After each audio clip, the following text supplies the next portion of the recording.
বর্ষা মানেই মেঘ, বৃষ্টি আর প্রকৃতির নতুন রূপ। কিন্তু এই বৃষ্টি কখনো কখনো নিয়ে আসে জলাবদ্ধতা, বৃষ্টিপাত ও ঝোড়ো হওয়ার সতর্কতা। আজ দেশের কোথায় কোথায় ঝরবে বৃষ্টি, কোন অঞ্চলে হতে পারে ভারী বর্ষণ, কি বলছে আবহাওয়া অধিদপ্তর, জানতে সঙ্গে থাকুন আজকের বাংলাদেশ আবহাওয়ার প্রতিবেদনে। মৌসুমী বায়ু বাংলাদেশের উপর মোটামুটি সক্রিয় থাকায় আজ দেশের বেশিরভাগ এলাকায় বৃষ্টি ও বজ্রবৃষ্টির সম্ভাবনা রয়েছে।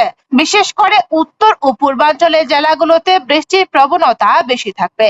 সবচেয়ে বেশি বৃষ্টির প্রবণতা রয়েছে সিলেট বিভাগে।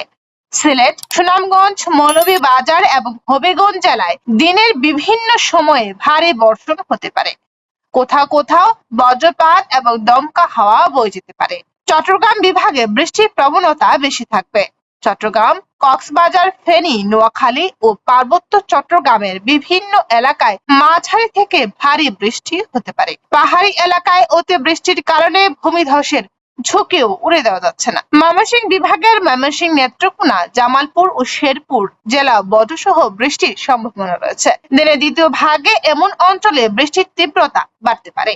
রংপুর বিভাগের রংপুর, কুড়িগ্রাম, লালমনিরহাট এবং নীলফামারী এলাকায় মাঝারি ধরনের বৃষ্টিপাত হতে পারে। কোথাও কোথাও দমকা হাওয়ার গতিবেগ ঘন্টায় 40 থেকে 50 কিলোমিটার পর্যন্ত পৌঁছাতে পারে। রাজধানী ঢাকা ও আশেপাশের এলাকায় বিকেল বা সন্ধ্যার দিকে বৃষ্টি হতে পারে। এছাড়া গাজীপুর, নারায়ণগঞ্জের মানিকগঞ্জ ও টাঙ্গাইল অঞ্চলেও বজ্রসহ বৃষ্টির সম্ভাবনা রয়েছে। অন্যদিকে রাজশাহী, খুলনা ও বরিশাল বিভাগের বেশিরভাগ এলাকায় বৃষ্টির সম্ভাবনা তুলনামূলক কম হলেও বিচ্ছিন্নভাবে 1 থেকে 2 জায়গায় বজ্র বৃষ্টি হতে পারে।